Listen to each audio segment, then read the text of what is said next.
Commencing countdown. 3, 2, 1. This is the Contracting Experience, connecting government contracting professionals to the world around them through conversations with acquisition influencers, insights into evolving hot topics, and sharing lessons learned from the field.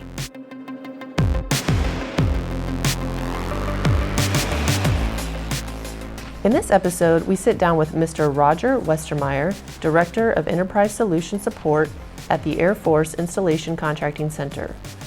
Roger partnered with Defense Acquisition University to develop a course on critical thinking. He discusses how we can apply critical thinking to the acquisition process.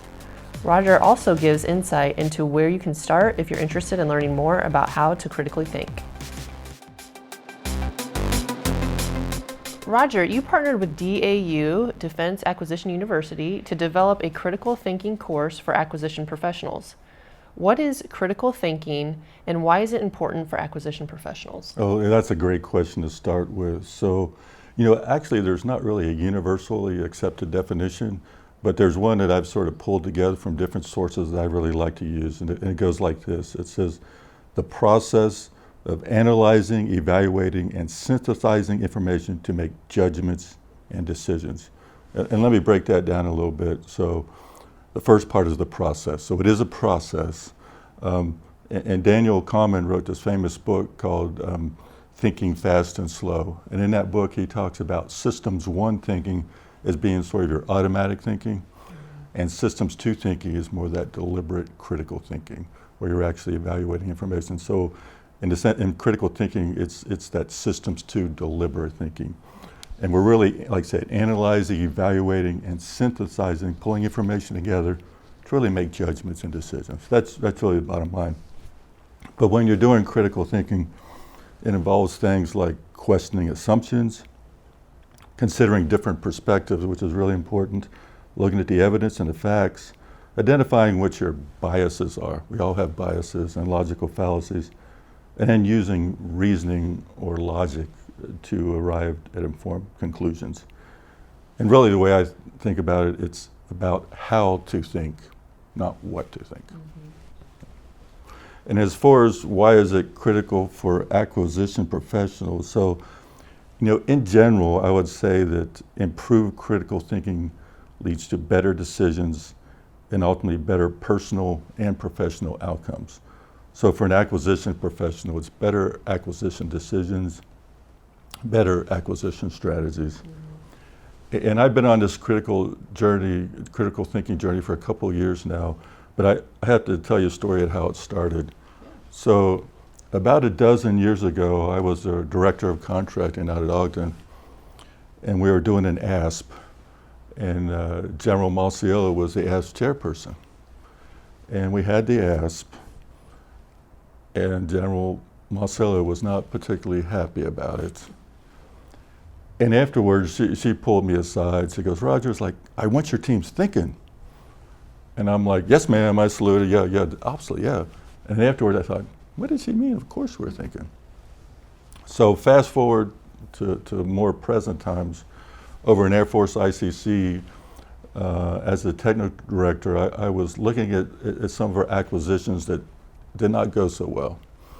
Either they were behind schedule, or they got protest and had to take corrective action, or they awarded them and the performance wasn't well. And when I did some analysis, I looked at it and it's like, our teams aren't critically thinking. Mm-hmm. They had a lot of weak assumptions or bad assumptions. They did poor market research and didn't do good analysis, and really ended up with, I would say, a lot of them with flawed acquisition strategies. And then it occurred to me, a lot of them, they were doing what I would call rinse and repeat acquisition strategies. They had a work contract, it would muddle along, do only mediocre, and then they would do the same thing a couple years later.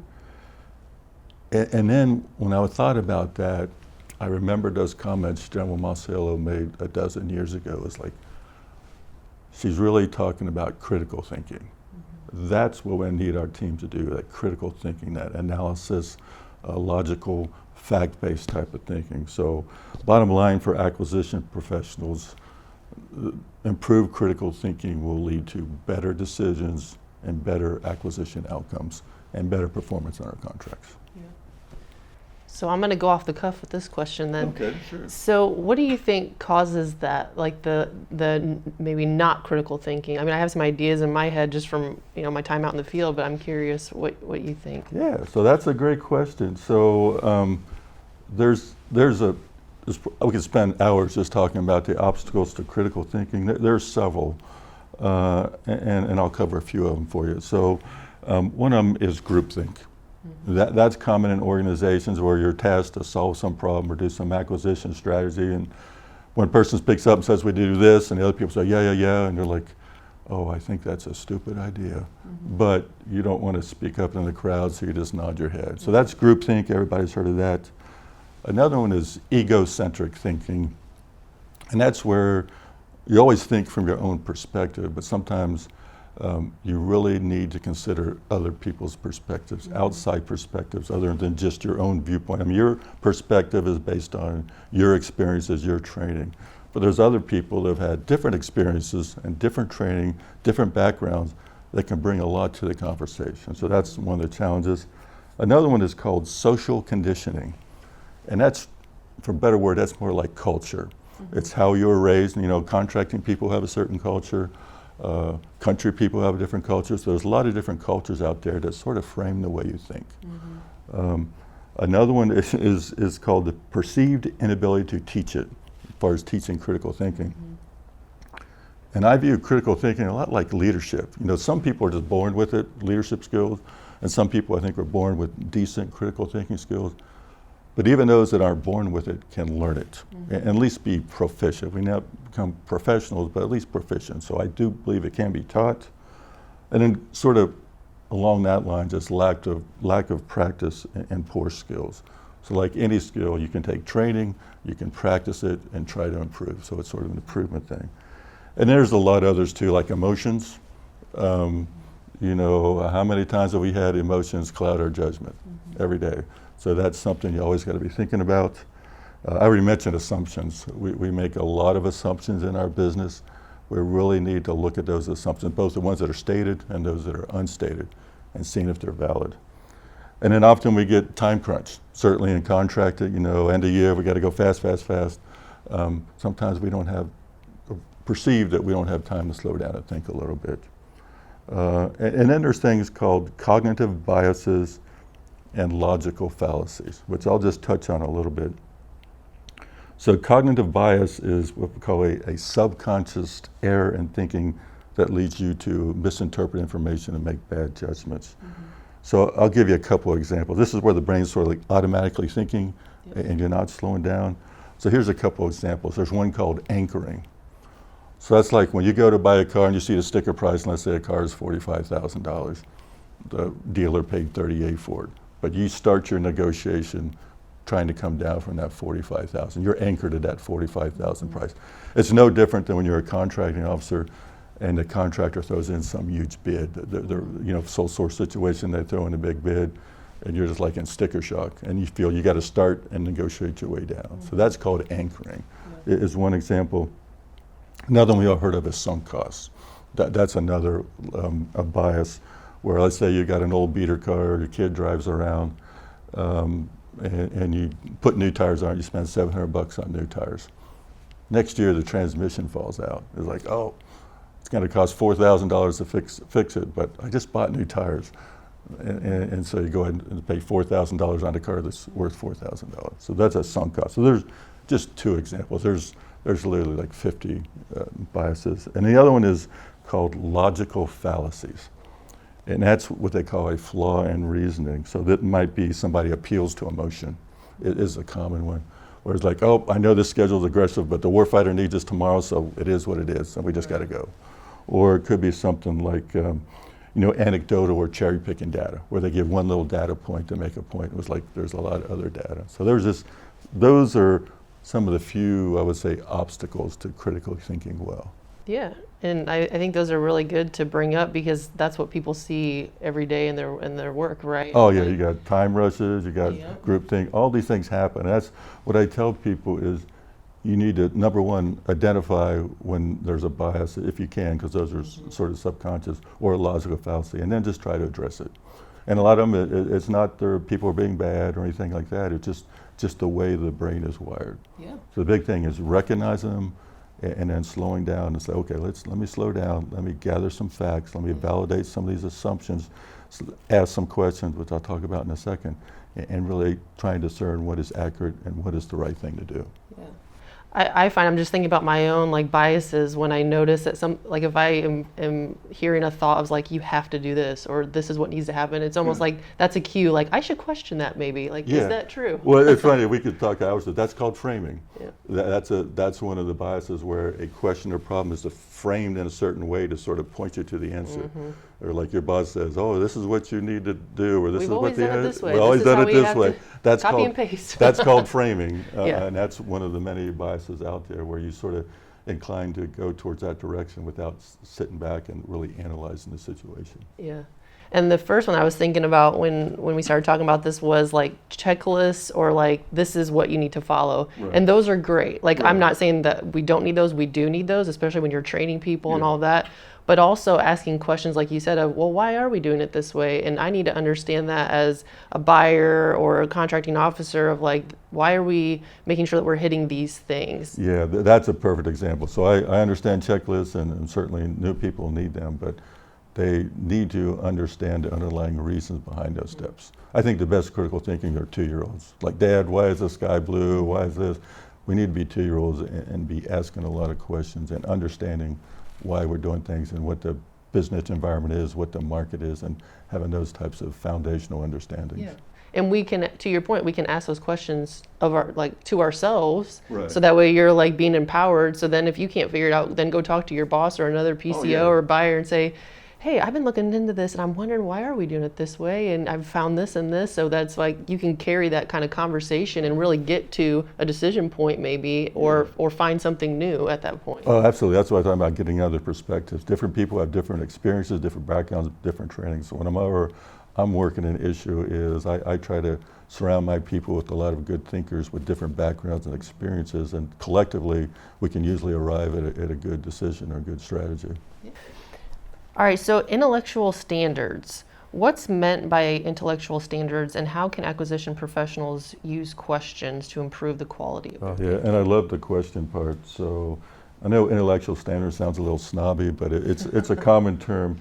So when we refer to intellectual standards, there are actually 9 criteria or benchmarks on how to evaluate the quality and rigor of thinking and thinking processes. So I'll cover them real quickly, and then I'll dig in a little deeper. So the 9 are clarity, accuracy, logic, precision, depth, significance, relevance, breadth, and fairness. And for each of these, you can use questions to get a little more clarity. So let me give you examples. So for clarity, some questions you might ask is like, could you elaborate more? Could you explain that? Could you give me an example?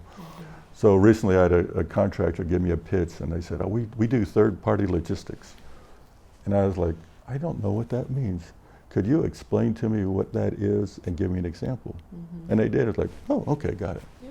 So accuracy is really checking the facts, checking your assumptions, and really making sure your data is accurate. Well, and can we go back to that first one? Because I think sometimes, you know, when you're out in the field and you're in a meeting with these people where you're like, everybody knows what they're doing, and maybe I feel like I don't know what I'm doing, you're afraid to ask those questions to get clarity. But really, like, by asking those questions, you might bring some new information to the group that maybe not everybody doesn't know, and you might be having those biases, assuming that people know this and that this is something that the program's already looked at. But by bringing it up, it could bring up a new piece of information that could be helpful to your acquisition. Yeah, and it's funny, there's something called intellectual traits, and one of them is called intellectual courage. And that means to dare to question and challenge popular and long-held beliefs in the face of new information or evidence. So that's something I think we all struggle with, is when we're in that situation, having the courage to speak up and say, hey, have we considered some other ideas here, or some other perspectives, or some other thoughts? So that's called intellectual courage, and that's one of the intellectual traits. An accuracy, like I said, trying to get to the facts. And so if you're doing an acquisition and things think, oh yeah, we're going to get plenty of competition on that. So how did you reach that? How did you get that assumption? How did you get to that point where you think you are? The other one is logic, and that's just logic and rationale. Does everything you say make sense? Is there evidence? Is there logic behind it? You know, like sometimes you work in acquisition and somebody says, what is your protest risk? And they said, oh, it's low. Okay, explain to me why it's low. Why do you think it's low? What are your facts, or you know, what are the reasons you think it's low? Another one is the one called precision, and that's if like somebody says, how much does something cost? Instead of saying, oh, it's a little bit more. How much more is it? You know, or if you're working with your mission partners, it's, oh, we want to mod the contract and add this little thing on, but we don't think it'll cost anything, or cost a little. It's like, really? How much do you think it really will cost? So it's asking, you know, trying to get a little more depth into it and be a little more exacting instead of just vague statements and stuff like that. Another one sort of related is depth. And what factors make this decision difficult? What are the complexities? What are the difficulties? Like if you're building a schedule, how complex is it? How many bidders you're going to get? Is it going to be really hard if you have 50 evaluation factors? And it's going to be really hard to do your source selection. So it's understanding the depth and complexity of issues. The next one is significance, and that's just how important it is. That every day we're working a lot of different issues. So what are we working the most important ones? Because we can't work everything. And then relevance is the next one. And this is, sometimes you heard the term red herring. That's when somebody throws something out and you end up with a 15-minute rabbit hole in an issue. Right. Just need to be wary of those, and once again, stick to the things that are most important. And then breadth. Breadth is one of those I really like, and as, do we need to look at this from another perspective? Once again, I'll get back to it. If you're working an issue, have you talked to your program managers? Have you talked to industry or the contractor? You talked to FM? Have you talked to people who've been here a while? Getting those different perspectives, I think, will help you make a better informed decision. And then the last one of the intellectual standards is something called fairness. And that's where we said, are we being honest in what we're assessing things? And I'll give you an example. A couple of weeks ago, I was working an issue where a contractor had requested an equitable adjustment.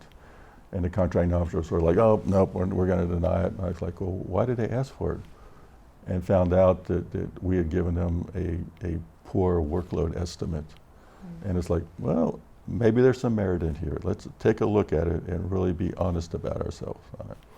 So those are what they call the intellectual standards. And I really think if one of the keys to improving your critical thinking skills is to ask questions and get a little more granular in the facts and the data and help you make an informed decision. So we talked about what critical thinking is, what some obstacles are to critical thinking, and then the intellectual standards. Yeah. So is there a process for doing critical thinking? Oh, that's a great question. So I've always been a process guy. I started my career in Strategic Air Command, where there was a checklist and process for everything.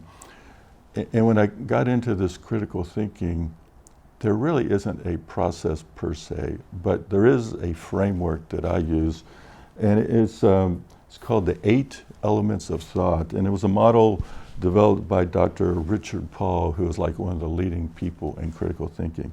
And it's sort of, almost to me, I sort of use it as a process. So step 1 is determine what your purpose is. What is your goal? What is the objective? What are you trying to solve? Or what is the issue at hand? The next thing is, what questions are at this issue, and what questions do I need to ask? And that'll help you sort of start thinking this through of where to go. And the next thing is, what information do I need to make this decision? What facts? Who do I need to talk to? What data? What observations? And you sort of gather that in. And then once you have that information, you have to make what they call interpretations or inferences, sort of make judgments on that information. And that'll sort of guide your eventual decisions as you gather that information and evaluate the quality of it. And we do that, you also look at concepts and theories and things like that. And then the big one is, what are the assumptions? And that one I'll foot stomp again.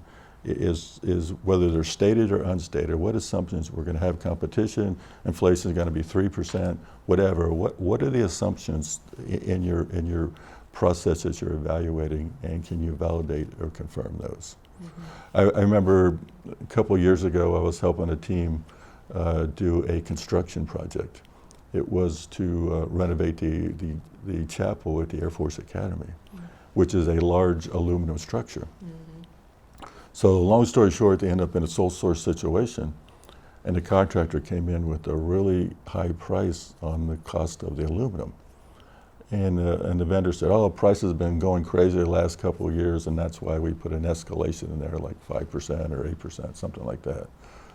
And so, and the contracting officer said, hey, sir, can you do a little market research for me? So I pulled down an industry report on aluminum, and they said, yes, the market had been very volatile, but those factors have changed. The market is steady, consistent now, and the escalation rate they're projecting is like 2%. So instead of just assuming the contractor said escalation should be 5%, we did some little research and said, no, it really should be 2%. So really that's one thing you think about really importantly is looking at those assumptions. And then once you've done all the assumptions, think about the implications and consequences of your decision. You know, if you're going to do a small business set aside, how will that affect your competition? Or whatever your acquisition strategy is or decision is, let's say you're going to do regions for an enterprise contract. So we break this up in regions, how many vendors do we need, and what are the consequences of doing regions? So thinking through how it might play out, for lack of a better word, whatever, and the pros and cons and what the risks are. And then lastly, my favorite again is that point of view and that perspective. And getting as many perspectives out there to understand, get different viewpoints from different people because they have different experiences. And like I said, I'm a big believer in diversity and having people with different experiences whenever I'm working anything. And that's, like I said, that's what I use. It's called the 8 elements of thoughts. Yeah, and it's actually, if you really think about, if you take like your market research example through there, I mean, it's kind of intuitive. Yeah. So it's like you broke it down into these 8 steps, but if somebody decided, hey, I'm facing this issue, like maybe take it through there and see what comes up. I think it might be interesting to just like maybe bullet point like, okay, and just to get your mind thinking, and then you could maybe like make it bigger, right, at some point with your multifunctional team or whatever, but really taking yourself through it first to see like what does come up for me in this, and have we even thought about this and stuff like that. Yeah, and whenever I'm working an acquisition strategy, we have a discussion whether or not to do a small business set aside. I always ask, what did your market research tell you? How many firms out there can do it? Do they have the capability, the capacity, and a financial viability? And sort of ask those types of questions. And then if you've done your good market research, then the set-aside discussion should be pretty straightforward if you've done that market research properly and have that documented in your market research report. Yeah. So we talked about one of the intellectual traits before. Are there any other intellectual traits? Yeah, there's 8 of them, and I'll cover them real quickly because sort of what we're getting at is that intellectual standards is, you know, trying to get the right information and then putting in that framework to go through the wheel. The intellectual traits is sort of like where you'd want to be as a person, to be a good, what they call well-cultivated critical thinker.